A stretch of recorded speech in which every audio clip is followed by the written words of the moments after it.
Hey guys, welcome to this tutorial. I'm going to be showing you how to build out any flow that you want for your e-commerce, Shopify, dropshipping business within Klaviyo. I'm just naming off keywords right here to rank better. But anyways, let's jump into it. So when it comes to building out Klaviyo flows, first of all, obviously you want to sign into Klaviyo, click flows, and pretty much to create any flow, you want to hit the button in the top right hand side that says create flow. And by default, natively on Klaviyo, there's like a ton of I guess templates that Klaviyo provides integrated with kind of like their various Shopify apps and things along those lines that you can use by default. So for example, their abandon flows. So that would be their abandoned checkout. That would be like their abandoned checkout, browse abandonment, abandoned cart reminders, and things like that. They're already pretty good. So feel free to use one of those kinds of templates. However, if you want to customize your own, I'm going to show you how later in this video.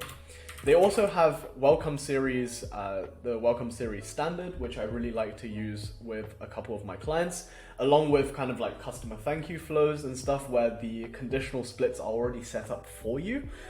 So those are pretty easy to use. You just need to kind of like populate it with content. The only thing I would kind of say about the default templates is that the exclusions and the flow filters aren't kind of like what I like to call as full spectrum enough for me. So sometimes, people would slip through the cracks and, receive double emails and receive emails where they shouldn't necessarily be if they're in a later stage of the customer journey. Let me introduce you to all of the various features when it comes to creating flows so that you know how to best act for your business, right? So if you want to create a flow that is completely unique and not a part of the templates, you want to hit create from scratch. And then obviously you want to be naming this flow. So let's just call this like test flow for YouTube, right?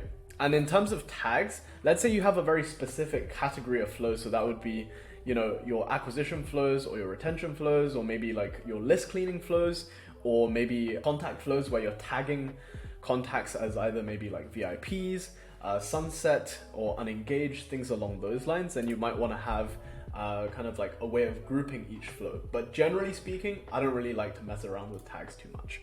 So you want to hit create flow, and you're going to be presented with a completely blank canvas. Now, first of all, you need to set up what's known as a trigger. Now, if you were to use one of the default templates, then the triggers will already be pre-set up, or at least a lot easier to set up. But let me introduce you to exactly what each of these 5 different types of triggers mean. When it comes to list, so this would be when an email is actually added to a list within your Klaviyo account. And segment is very similar. So segment is often based on a set of criteria, right? So when someone is added to a list, often it's due to a sign up, or you imported a list of contacts into your Klaviyo account, right? Whereas segment is triggered by behavior. So this is when a contact maybe adds to cart, starts a checkout process, or views a product within your site, or maybe it could be they placed an order, refunds an order, or has recently fulfilled an order, cancelled an order, etc. You see what I mean? It's based on consumer behavior. And in terms of metrics, this is purely based on a single behavior. So segment can be like a set of behaviors, whereas metric, you're doing a very, very specific criteria. So for example, segment, it would be joins a unengaged segment, which involves like not clicking an email, not opening an email, and not interacting with your site over a past period of days. And in those cases where you have multiple metrics, then you would use a segment. Whereas you would use metric if you're creating like an abandoned flow, for example. So abandoned checkouts, abandoned browse abandonment, or abandoned product, things along those lines. You want to stick to metrics. So metrics is when someone, for a very specific behavior, whereas segments is like a collection of behaviors. When it comes to price drops, this is basically like a sale alert kind of email when if the price changes for the item that this person has exhibited interest in, then this is the kind of flow that you want to build with this trigger. And date and property, so this would be things like birthday flows or anniversary flows, things along those lines where a very specific date is involved. Now, the things that you'll most likely use is the first 3, so that would be list, segment, and metric. Date property is slightly more advanced, so birthday flows you would only really use for brands doing more than, like $250,000 a month, or at least $100,000 a month. right? Because there's not really any point in collecting those types of contact activity straight away, because there's, you know, bigger impact things you can do within your business. And when it comes to price drops, generally speaking, I don't use this option at all, simply because when it comes to price changes, anything along those lines, I always like to send those out as campaigns as opposed to having flows. So let's say we do a metric one. Let's say it's, you know, let's just use checkout started as an example, right? Actually, no, let's use viewed product because it enables more filters to be added. So trigger filters, this is essentially at the trigger level. So this is a, I guess, condition that is added to the trigger. Generally speaking, I don't really like to use triggers that much, like trigger filters that much, unless you're doing like a specific abandoned product flow. So for example, if let's say 90% of your sales are for this one product out of like the 10 that you stock, then it might be worth having a dedicated browser abandonment flow for anyone that views that specific product page. And in which case the trigger filter would be where the dimension of the product ID or the name of the product contains the, you know, Super Saiyan email hacks. So that's like the only product on my demo store. It's created it as a bit of a joke, to be honest. That's kind of the only situation that you would use this trigger filter or any trigger filters in general. But most likely, 90% of flows out there, you're only going to really require flow filters. So flow filters are basically conditions to exit people out of the flow. So for example, if you're doing a viewed product, so that would be abandoned product or browse abandonment flow, then you would filter anyone out that has placed an order or enter any of the later stages of the funnel. So let's create that real quick. 0 times since starting this flow, and has not started checkout. 0 times since starting this flow, and has added to cart 0 times since starting this flow. So you see how by excluding checkout started and added to cart, you're basically exiting anyone who moves on to the next stage of the customer journey. Because when you have all of your abandoned flows set up, what's going to happen is if they actually perform any of these latter actions, then they'll be entered into the new flow, in which case you don't want to have someone in multiple flows at the same time, right? Just like how in Facebook ads, you would exclude people who are web visitors in your ad set targeting added to carts, abandoned carts, right? To try to recover those sales. So once you're done with that, in terms of from a flow filter perspective, this is where you'll be presented with the various actions, timings, and logics, right? So let me introduce to you what each of these ones means.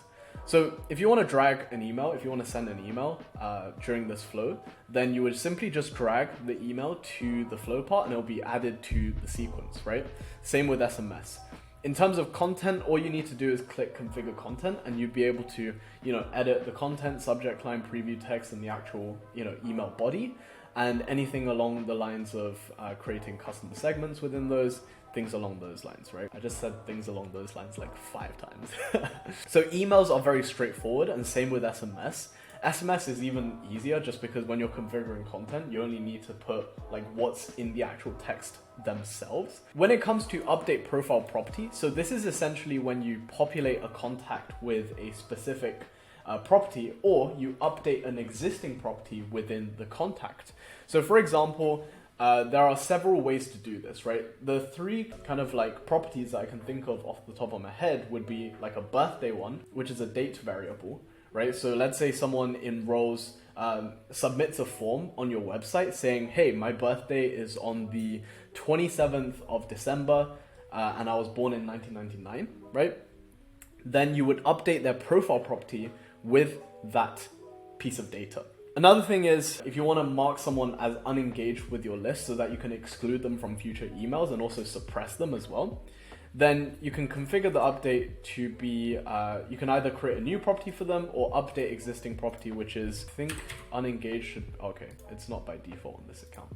So create a property, unengaged, and then remember to make sure you use the right data type. So text, number, well, number can be integer, but in terms of text, that would be a string. Same with the date. But Boolean is what you want to use for unengaged. So this is basically just a binary variable that you want to assign, so only yes or no options. So you want to mark it as true if they haven't shown interest in, for example, your unengaged segment. Another one could be like VIP, right? So this would be VIP, and again, it would be a Boolean variable. So where it could be a number variable would be, let's say, if you want to assign some sort of ID, then you might want to use a number one. Or if you want to use this to kind of like categorize specific customers, then you can use a number. But generally speaking, text, date, and Boolean are going to be the only data types that you really use the most of, right? So let's say VIP is going to be a simple yes or no. You mark it as true if spent a certain amount of money with your brand. Or you can do place a certain amount of orders, right? So this is not designed to be like a logic thing. It's purely designed to be to just like paste a variable into that contact profile, right? So this is called like an enrichment flow. So once you understand what update profile property is, the next one I wanted to explain is notifications. So when it comes to notifications, this is something that I like to use internally with brands to kind of like help the workflow process a bit better. Again, if you're a service provider though, if you're like a consultant, freelancer, or agency, generally speaking, you don't need to do this for clients simply because they probably will have like customer support processes already in place. But essentially, a notification is often just an email that's sent to like an internal staff member saying that, hey, this contact needs a specific attention, right? So it would be sent to a specific email. So in this case, let's say a customer has, the flow trigger is like canceled order. So a customer has just canceled their order or requested a refund. Then in this case, you might want to alert one of your customer service team members saying that, hey, support team, this person, first name, just canceled their order, something along those lines, right? Where you're basically just sending a notification to an internal team member saying, hey, this customer needs some special attention. Please go ahead and just pay attention to this customer, right? So this is what a notification is generally speaking used for. However, again, this is not something that I implement for my clients often, but this is like one of the only use cases I can think of off the top of my head for notifications. Now, time delays, this is something that's massively important, and you're going to be using this for literally every single flow, right? So how a time delay works is essentially it's just the delay between sending out the email or SMS. Very easily configurable, right? If you want to wait 2 days, then it's just 2 days. And then if you want to do like maybe, I don't know, 13 hours or like 13 hours and then like 50 minutes, then you can also set the delay as that. Again, you can go down to the minute level, but generally speaking, for the delays, I either stick with days or just do 1 to kind of like 4 hours max. And then in terms of minutes, I like to just have like 30 or 15 minute intervals, right? So yeah, that's how you configure a time delay. Now, there are several options here where it allows you to delay to a specific time of day or delay to a specific day of the week. I don't like to generally have either of these ticked, especially for the acquisition flows. So that would be your abandoned flows, right? So abandoned checkout, abandoned cart, abandoned product, abandoned site. Here's why. So by default, in a lot of the templates, delay until a specific time of day is enabled for Klaviyo. The reason why I don't like to use this is because let's say someone starts checkout at, let's say, 7 a.m. in the morning, right? And this person's schedule is such a way where every morning they check their phones and check their laptops at 7 a.m. and they are most likely on their devices. I would rather be sending that person that email around that time. So having delay to a specific time of day, in my opinion, is not very effective. So that's why I don't like to do it. So by default, you're going to see this being enabled. And to disable it, you just simply want to untick the box, right? So wait 30 days as the time delay. And now we get to conditional splits and trigger splits. So first of all, trigger splits is something that's quite complicated and I generally don't implement it for any clients. Like I've never really touched this function. However, conditional splits are pretty cool. But conditional splits are also slightly more complicated because a lot of people confuse their purpose with flow filters. So what I've seen some brands do, let's just delete some of this to make it look a bit cleaner. What I've seen some brands do is they use conditional splits as flow filters. So let's say what they would do here is, let's say you want to have a flow filter that, exits the person as soon as they place an order within this flow, right? So you can see, instead of having a flow filter, what a lot of brands I've seen do is they do has placed order at least once since starting this flow, save. And if the answer is yes, they exit them out of the flow immediately. If the answer is no, what they would do, then they would progress them further into the flow, right? And their flow just ends up looking super, super messy, because what happens is they don't configure they just have too many conditional splits, and the flow just looks incredibly untidy, and it's very hard to kind of diagnose what goes wrong at what stage, and overall it's just not a very helpful thing to have, right? So instead, I like to make sure my flow filters are airtight.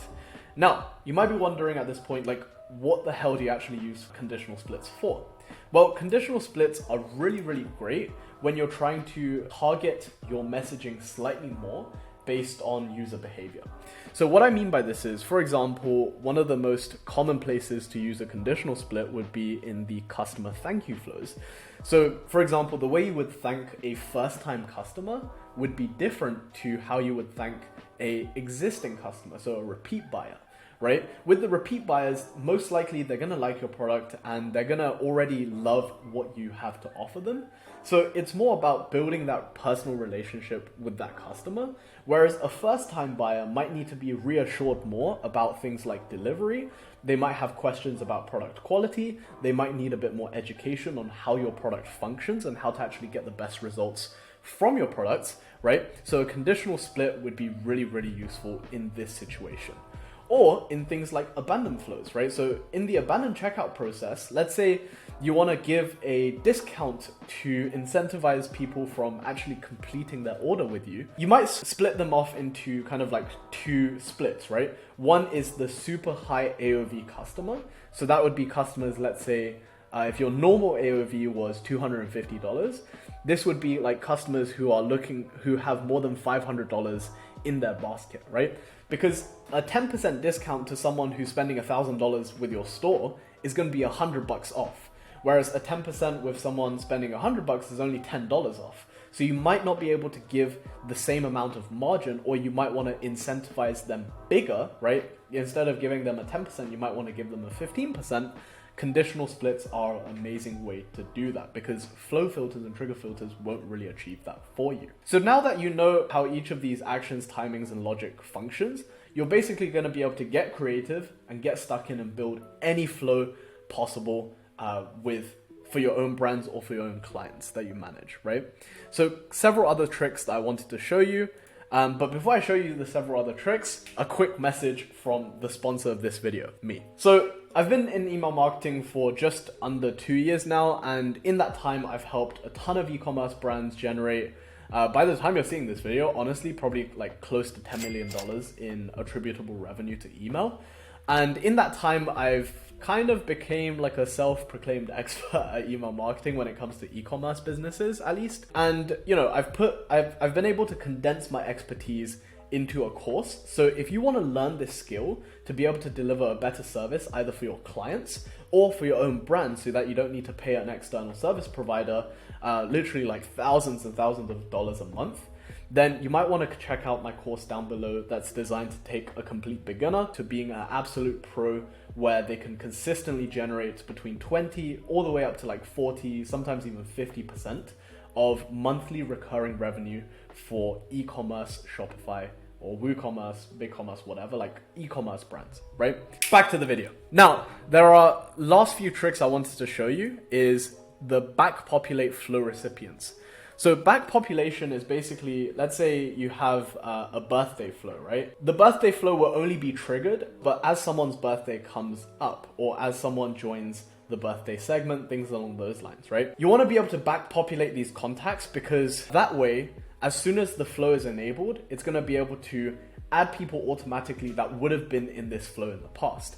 So this works really, really well on your retention flow. So that would be your Sunset unengaged could be really cool to use back population for. Other flows would be like customer upsell flows, replenishment reminders, things along those lines where they would already be in the flow and they would already be in this timeline. Back population would work incredibly well here. And in terms of how to actually push the flow live, you want to hit update all action status, and then you just want to put live, update all action status. You want to make sure obviously you add in the content for these emails. Because right here is just like a blank canvas at the moment. So yeah, that's how you build out literally any flow that you can think of within Klaviyo. I hope you found this video useful. If you did, subscribe. Have a good day. Thank you.